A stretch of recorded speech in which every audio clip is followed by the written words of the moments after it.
Hey guys, welcome back to Chintu sir की class. और आज की इस क्लास में हम पढ़ने वाले हैं फ्यूचर के परफेक्ट टेंस के बारे में। जैसे कि आप जानते हैं कि हमने कंपटीशन एग्जाम में आने वाली जो इंग्लिश है उसकी एक सीरीज चला रखी है, ठीक है।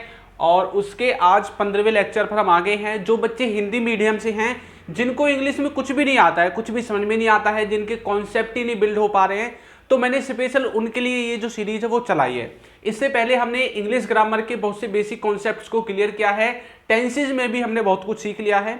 तो यदि अभी तक आपने उन वीडियोस को नहीं देखा है तो आप उनको देख सकते हैं। आपको कुछ नहीं करना, सिर्फ हमारे चैनल पर विजिट करना है जिस पर आप ये वीडियो देख रहे हैं, अल्फा स्पोकन इंग्लिश पर। उसमें आपको प्लेलिस्ट वाले सेक्शन में जाना है और वहां पर आपको गवर्नमेंट एग्जाम के नाम से एक जो है प्लेलिस्ट मिलेगी, ठीक है। उसमें आपको जितनी भी इससे पहले की वीडियोज हैं और इसके बाद जितनी वीडियोज आएंगी वो सारी वीडियोज आपको एग्जाम मिलेंगी। आपको देखनी किस तरह से हैं, जैसे यहाँ पर ये नंबर लिखा हुआ है ना, ऐसी वहां पर नंबरिंग आपको मिलेगी 1 2 3 4 ऐसे करके। तो वहां पर आपको जितनी भी वीडियोज है वो मिल जाएंगी, ठीक है। तो आज की वीडियो में हम पढ़ेंगे फ्यूचर के कौन से टेंस के बारे में, परफेक्ट टेंस के बारे में पढ़ने वाले हैं, ठीक है।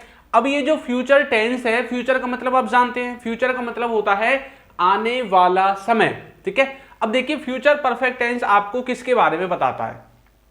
फ्यूचर परफेक्ट टेंस में आप क्या चीजें पढ़ते हैं। ये जो फ्यूचर का परफेक्ट टेंस है, सबसे पहले आपको इसका स्ट्रक्चर जो है जानने की जरूरत है। तो स्ट्रक्चर में सबसे पहले सब्जेक्ट आएगा, फिर आप विल या शैल इनमें से कोई एक लिखोगे, उसके बाद आपको लगाना है हैव। अब एक बात याद रखनी है, यहां पर ऐसा नहीं है कि हैव कभी हैज हो जाएगा, ये फिक्स है, हैव है तो हैव ही रहेगा, चेंज सिर्फ यहां पर होगा, ठीक है। उसके बाद वर्ब की तीसरी फॉर्म और फिर आपको ऑब्जेक्ट लिखना है। तो फ्यूचर का जो परफेक्ट टेंस है उसको बनाने का जो स्ट्रक्चर है वो यही है, ठीक है। अब आखिर ये फ्यूचर का परफेक्ट टेंस बात किसकी करता है ये हम सीखेंगे। देखो यहां पे लिखा हुआ है actions that will have completed before a certain time in future, ठीक है, और are used in this tense. यानी कि ये कहना चाहता है मोटे तौर पर जो एक्शन फ्यूचर में किसी सर्टेन टाइम तक, किसी एक निश्चित समय तक खत्म हो जाएंगे, ठीक है, उनको हम फ्यूचर के परफेक्ट टेंस में पढ़ते हैं। अब फ्यूचर में कोई भी एक्शन हो जो आने वाले समय में आपको पता है कि खत्म हो जाएगा, जैसे मैं बोलूं कि ये जो आपका कोर्स है ये आने वाले 1 महीने में खत्म हो जाएगा, मतलब फ्यूचर के परफेक्ट टेंस में बनेगा, ठीक है। आपकी क्लास आने वाली 10 मिनट में खत्म हो जाएगी, तो मतलब ये भी फ्यूचर के परफेक्ट टेंस में बनेगा। कोई भी चीज जो आने वाले समय में समाप्त हो जाएगी, ऐसा भी हो सकता है कोई चीज आने वाले समय में शुरू हो जाए, ठीक है, वहां पर भी आप इसी का इस्तेमाल करते हैं। अब देखो, अब सेंटेंस का स्ट्रक्चर आपके सामने है, ठीक है। आपको यहां पर एक चीज और याद रखनी है, मैंने आपको पहले भी बताया था, फ्यूचर में जब आप टाइम बताते हैं तो आप टाइम को बाय के साथ बताते हैं, है ना, बी वाई, इसके साथ आपको टाइम बताना पड़ता है। अब यहां पर सेंटेंस है by the time you arrive, ठीक है, आई will have finished preparing dinner, ठीक। अब यहां पर क्या लिखा हुआ है, आई विल हैव फिनिश्ड, यानी कि ये वाला स्ट्रक्चर है, ठीक है। सबसे पहले आ गया आई, उसके बाद आपका जो भी हेल्पिंग वर्ब है वो आ गया, ये सब्जेक्ट है, ठीक है। उसके बाद ये हैव हेल्पिंग वर्ब में काउंट होगा यहाँ पे, ठीक है। फिनिश वर्ब की तीसरी फॉर्म यहाँ पर आ गई, फिनिश की फिनिश्ड हो गई, ठीक। और ये सब आपके अदर वर्ड्स में जो है यहाँ पर हमने काउंट किए हैं अभी, ठीक है। अभी इतनी डिटेल में नहीं जाएंगे क्योंकि ये चीज हमने अभी पढ़ी नहीं है, ठीक है। जब आगे पार्ट ऑफ स्पीच का जो आप लेसन पढ़ोगे उसमें आपको सारी चीजें सेंटेंस को देखते ही समझ में आने लगेंगी।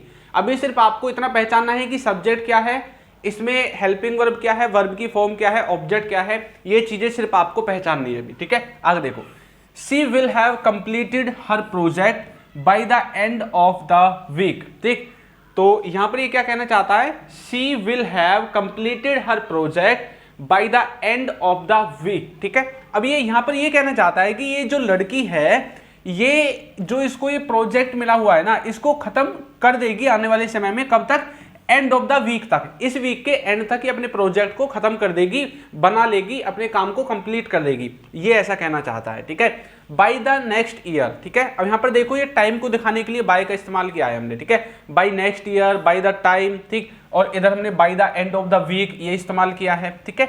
तो by the next year I will have lived in this city for 10 years. अच्छा, यहां पर आप आई के साथ सेल का इस्तेमाल करेंगे, ठीक है, क्योंकि फर्स्ट पर्सन के साथ आप सेल लगाएंगे, आई के साथ और किसके साथ, वी के साथ, ठीक है। आगे देखो, the project will have been completed before the deadline, deadline से पहले जो प्रोजेक्ट है वो कंप्लीट कर दिया जाएगा, ये ऐसा कहना चाहता है।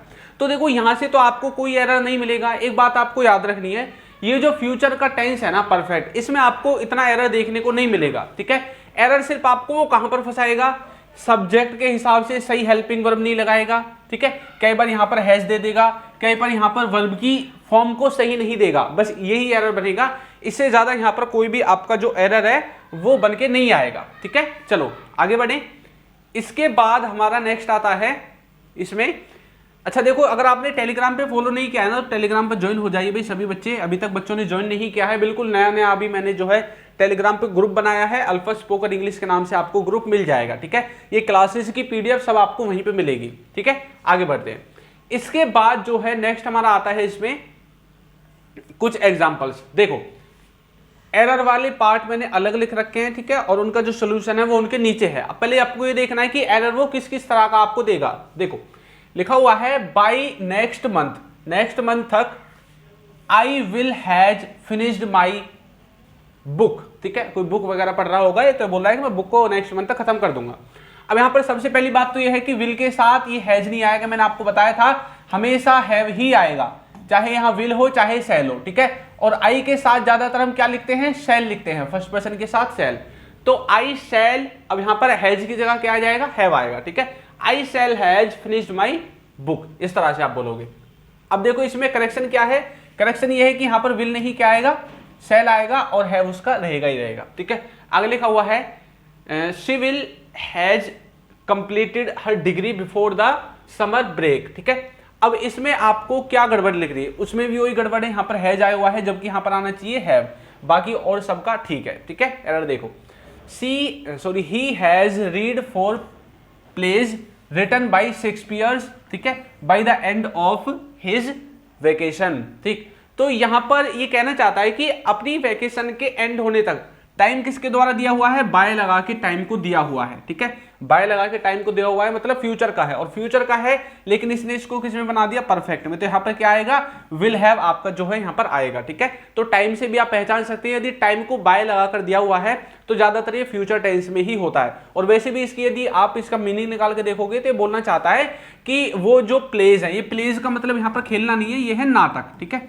नाटक जो कि किसके द्वारा रिटर्न किए गए, शेक्सपियर के द्वारा रिटर्न किए गए, ठीक है। और इनको वो एंड ऑफ हिज वेकेशन तक, ठीक है, खत्म कर देगा, ये कहना चाहता है। यानी कि उसके अभी वेकेशन चल रही है और इनके एंड तक वो इस प्ले को, नाटक को पढ़कर खत्म कर देगा, लिख कर पढ़कर जो भी ये कर रहा है वो काम खत्म कर देगा, ठीक है। आगे देखो, he have eaten dinner by the time, ठीक है, वी अराइव्स, ठीक है। अब यहां पर देखो फिर से इसने क्या दे दिया, हैव दे दिया, इसका आगे क्या आना था, सेल, ठीक। तो यहां पर शेल आप लिख सकते हैं, ठीक, यहां पर भी आपका शेल आ जाएगा। बाकी देखो एक बात आपको याद रखनी है कि इनके साथ ना ये सेल भी आ जाता है, विल भी आ जाता है। इनको जब हम मॉडल्स में अच्छे से पढ़ेंगे तो तब आपको ये सारी चीजें समझ में आएंगी। वैसे यदि स्पोकन इंग्लिश में हम देखें ना तो स्पोकन इंग्लिश में आजकल सेल का इस्तेमाल करते ही नहीं है, टेंसेज में सिर्फ और सिर्फ विल का इस्तेमाल करते हैं, इसलिए कहीं कहीं आपको विल मिलेगा, ठीक है। बाकी यदि आप जैसे अब आप कंपटीशन की तैयारी कर रहे हैं तो आप क्या करोगे, ये जो सेल है ना नॉर्मली ये आपका फर्स्ट पर्सन के साथ इस्तेमाल ज्यादातर होता है। फर्स्ट पर्सन में आपका आई आता है और वी आता है, इनके अलावा अब जो आपका विल है वो आपका बचे हुए सबके साथ लगेगा, जैसे ही हो गया, शी हो गया, इट हो गया, ठीक है। इसके अलावा दे हो गया, ठीक। तो ये जो बचे हुए हैं उन सब के साथ आप किसका इस्तेमाल करेंगे, उन सब के साथ आप इस्तेमाल करेंगे इसका, विल का। और जो आई और वी है इसके साथ आपको सेल लगाना है, ठीक है। चलो आगे देखते हैं। इसके बाद देखो the concrete wall, the concert will have starts before we get there, ठीक है। तो ये कंसर्ट के बारे में बोल रहा है कि हमारे वहां पहुंचने से पहले ही जो कंसर्ट है वो क्या हो चुका होगा, स्टार्ट हो चुका होगा, ये ऐसा कुछ कहना चाहता है, ठीक है। अब यहां पर गलती क्या है, देखो यहां पर लिखा हुआ है विल हैव के साथ स्टार्ट्स, ठीक है, जबकि विल हैव के साथ क्या होनी चाहिए, वर्ब की तीसरी फॉर्म होनी चाहिए। तो क्या होगा, the concert will have started, ठीक है। तो स्टार्ट की जगह पर क्या आएगा, स्टार्टेड आएगा, बिफोर वी गेट देयर, ठीक है। तो इस तरह से आप इसको समझ सकते हैं। फ्यूचर में कुछ भी जो है परफेक्ट में ऐसी चीज नहीं है जो समझ में नहीं आएगी, सिर्फ और सिर्फ यहां पर आपको या तो वो हेल्पिंग वर्ब में जो है गड़बड़ी करके देगा या फिर हेल्पिंग वर्ब के हिसाब से सही से वर्ब की फॉर्म निकाल के जो है आपको नहीं देगा, ठीक है। इससे ज्यादा आपको यहां पर कोई भी गड़बड़ी नहीं मिलेगी देखने को। आगे चलें। इसके बाद देखो अगर आपने हमारे ऐप को डाउनलोड नहीं किया है तो आप कर सकते हैं, ठीक है। अल्फा स्पोकन इंग्लिश जो हमारा ऐप है प्ले स्टोर से आप इसको डाउनलोड कर सकते हैं। आपको वीडियो कैसी लगी है जरूर बताइएगा, और यदि अभी तक आपने हमारे चैनल को सब्सक्राइब नहीं किया है तो कर दीजिए, वीडियो को लाइक कर दीजिए और एक अच्छा सा कमेंट करना बिल्कुल ना भूलें। Thank you.